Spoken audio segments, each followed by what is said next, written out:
ನಮಸ್ಕಾರ ಸ್ನೇಹಿತರೆ, ನಾನು ನಿಮ್ಮ ಪ್ರೀತಿಯ ಅಶೋಕ್.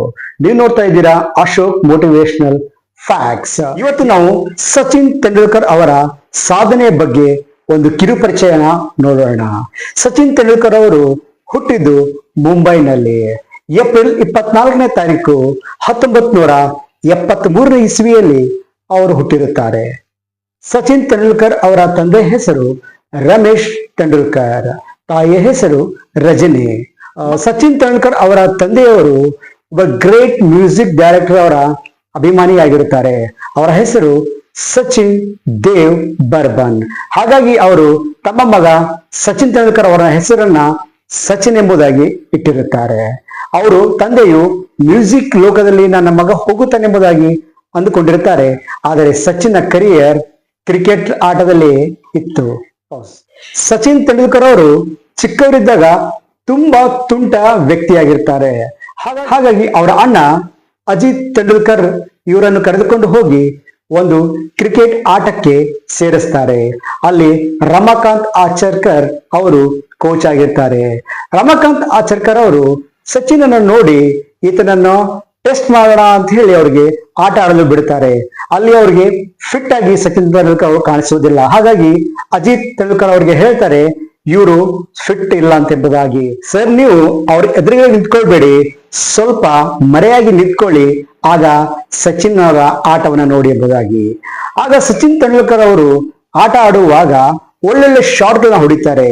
ಆ ಶಾಟ್ಗಳನ್ನೆಲ್ಲ ನೋಡಿ ರಮಾಕಾಂತ್ ಆಚರ್ಕರ್ ಅವರು ದಿಗ್ಭ್ರಮೆಗೊಳ್ಳುತ್ತಾರೆ. ಅವ್ರನ್ನ ಸೆಲೆಕ್ಟ್ ಮಾಡ್ತಾರೆ. ಅಲ್ಲಿಂದ ಸಚಿನ್ ತೆಂಡೂಲ್ಕರ್ ಅವರ ಆಟ ಪ್ರಾರಂಭವಾಯಿತು. ಸಚಿನ್ ತೆಂಡೂಲ್ಕರ್ ಅವರು ಯಾವ ರೀತಿಯಿಂದ ಪ್ರಾಕ್ಟೀಸ್ ಮಾಡ್ತಾ ಇದ್ದರಂದ್ರೆ, ಅವರ ಕೋಚ್ ಹೇಳಿಕೊಡುವ ಪ್ರತಿಯೊಂದು ಮಾತನ್ನು ಮರೆಯದೆ ಚಾಚು ತಪ್ಪದೆ ಪಾಲಿಸುತ್ತಿದ್ದರು. ಅವರ ಕೋಚ್ ಅವರು ₹1 ಕಾಯಿನ್ ತೆಗೆದುಕೊಂಡು ಸ್ಟಂಪ್ ಮೇಲೆ ಇಟ್ಟಿರುತ್ತಾರೆ. ಆಗ ಬೌಲರ್ಗೆ ಹೇಳ್ತಾರೆ, ನೀನು ಔಟ್ ಮಾಡಿದರೆ ಈ ಕಾಯಿನ್ ನಿಂದು ಎಂಬುದಾಗಿ. ಮತ್ತು ಸಚಿನ್ ತೆಂಡೂಲ್ಕರ್ ಹೇಳ್ತಾರೆ, ನೀನ್ ಔಟ್ ಆಗದೆ ಉಳಿದ್ರೆ ಈ ಕಾಯಿನ್ ನಿಂದು ಎಂಬುದಾಗಿ. ಹಾಗಾಗಿ ಸಚಿನ್ ತೆಂಡೂಲ್ಕರ್ ಅವರು ಇಲ್ಲಿವರೆಗೂ 13 ಕಾಯಿನ್ಗಳನ್ನ ಕೂಡಿಸಿ ಇಟ್ಟಿರುತ್ತಾರೆ. ಆ 13 ಕಾಯಿನ್ ಎಲ್ಲ ಅವಾರ್ಡ್ಗಿಂತಲೂ ನನಗೆ ದೊಡ್ಡ ಅವಾರ್ಡ್ ಆಗಿದೆ ಎಂಬುದಾಗಿ. ಸಚಿನ್ ತೆಂಡೂಲ್ಕರ್ ಅವರು ತಮ್ಮ 16ನೇ ವಯಸ್ಸಿನಲ್ಲಿ ಪಾಕಿಸ್ತಾನ ವಿರುದ್ಧ ಮೊದಲನೆಯ ಪಾದಾರ್ಪಣೆಯನ್ನ ಮಾಡ್ತಾರೆ. ಅವರು ಆಟ ಆಡುವಾಗ ಅವರ ಮೂಗಿಗೆ ಬಲವಾಗಿ ಬಾಲ್ ಬಡಿದು ರಕ್ತವೆಲ್ಲ ಬಂದ್ಬಿಡುತ್ತೆ. ಸೊ ಅಷ್ಟಾದರೂ ಕೂಡ ಅವರು ಒಂದು ಮಾತನ್ನ ಹೇಳ್ತಾರೆ, ಮೈ ಖೇಲುಂಗ. ಸೊ ಅವರ ಜೀವನದಲ್ಲಿ ಮೊದಲನೇ ಸರಿ ತೆಗೆದುಕೊಂಡಂತ ನಿರ್ಧಾರ ಅವರ ಜೀವನ ಪರ್ಯಂತ ಅವರು ಯಶಸ್ವಿ ವ್ಯಕ್ತಿಯಾಗಿ ನಿಲ್ಲುವುದಕ್ಕೆ ಸಾಧ್ಯವಾಯಿತು. ಸೆಂಚುರಿ ಬಾರಿಸಿದಂತವರು ನಮ್ಮ ಸಚಿನ್ ತೆಂಡೂಲ್ಕರ್ ಅವರು.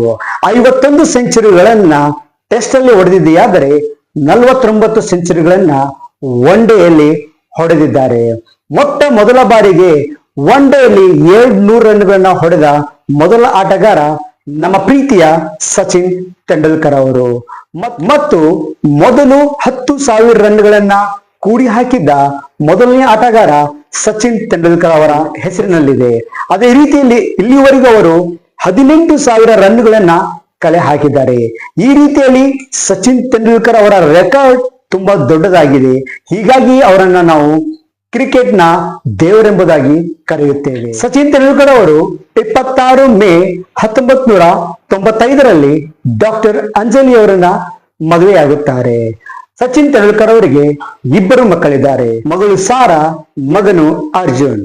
ಸಚಿನ್ ಅವರ ಮಗಳು ಹುಟ್ಟಿದ್ದು ಅಕ್ಟೋಬರ್ 12ನೇ ತಾರೀಕು 1997ರಲ್ಲಿ. ಮಗ ಅರ್ಜುನ್ ಹುಟ್ಟಿದ್ದು ಸೆಪ್ಟೆಂಬರ್ 24, 1999ರಲ್ಲಿ.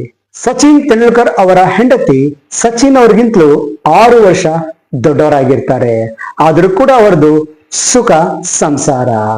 ಮತ್ತು ಸಚಿನ್ ಅವರ ಕರಿಯರ್ ಅಲ್ಲಿ ತುಂಬಾ ಟೀಕೆಗಳು ಬರ್ತಾ ಇರ್ತವೆ. ಅವರು ನಿವೃತ್ತಿ ತೆಗೆದುಕೊಳ್ಳಿ ಎಂಬುದಾಗಿ ಬಹಳಷ್ಟು ಟೀಕೆಗಳು ಬರುವಾಗ ಅವರು ಹೇಳಿದ್ದು ಒಂದೇ, ಆಟವನ್ನ ಪ್ರಾರಂಭಿಸಿದ್ದು ನಾನೇ, ಯಾವಾಗ ಮುಗಿಸಬೇಕೆಂಬುದು ನನಗೆ ಗೊತ್ತಿದೆ ಎಂಬುದಾಗಿ. ಮತ್ತು ಟೀಕೆಗಳಿಗೆ ಬಹಳಷ್ಟು ಉತ್ತರವನ್ನ ಕೊಡದೇ ಇರುವಂತಹ ಸಚಿನ್ ತೆಂಡೂಲ್ಕರ್ ಅವರು ಆ ಹೆಚ್ಚಾದಂತ ಉತ್ತರವನ್ನು ಅವರು ಅವರ ಬ್ಯಾಟ್ ಇಂದನೇ ಕೊಡ್ತಾ ಬರ್ತಾ ಇದ್ದರು. ಸಚಿನ್ ತೆಂಡೂಲ್ಕರ್ ಅವರ ತುಂಬಾ ಸಂತೋಷದ ದಿನ ಎಂಬುದು ಹೇಳುವುದಾದ್ರೆ ಅದು 2011 ವರ್ಲ್ಡ್ ಕಪ್. ಆ ದಿನ ನಮ್ಮ ಭಾರತ ದೇಶವು ಕಪ್ಪನ್ನು ಗೆದ್ದಂತ ದಿನ. 28 ವರ್ಷಗಳಾದ ಮೇಲೆ ಮತ್ತೆ ಕಪ್ಪನ್ನ ಗೆದ್ದಂತ ದಿನ.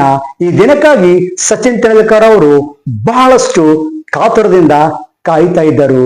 ಅವರು ಆ ದಿನ ತಮ್ಮ ಕಣ್ಣೀರಿನಿಂದ ಒಂದು ಸಂತೋಷವನ್ನ ಅನುಭವಿಸಿದಂತಹ ದಿನವಾಗಿತ್ತು. ಸಚಿನ್ ತೆಂಡೂಲ್ಕರ್ ಅವರು ಯಶಸ್ವಿಯಾಗಲು ಕಾರಣ ಸ್ಥಿರವಾದಂತಹ ಆಟ ಮತ್ತು ಪರಿಶ್ರಮದಿಂದ ಕೂಡಿರುವಂತಹ ಅವರ ಪ್ರಾಕ್ಟೀಸ್. ಅದರಿಂದಲೇ ಅವರು ಅದ್ಭುತವಾದ ಒಬ್ಬ ಆಟಗಾರರಾಗಿ ಬಂದಿದ್ದರು. ಅವರು ಯಾವತ್ತೂ ಶಾರ್ಟ್ ಕಟ್ ದಾರಿಗಳನ್ನ ಹಿಡಿದಿಲ್ಲ. ಅವರು ನಂಬಿದ್ದು ಪ್ರಾಕ್ಟೀಸ್ ಪ್ರಾಕ್ಟೀಸ್ ಪ್ರಾಕ್ಟೀಸ್.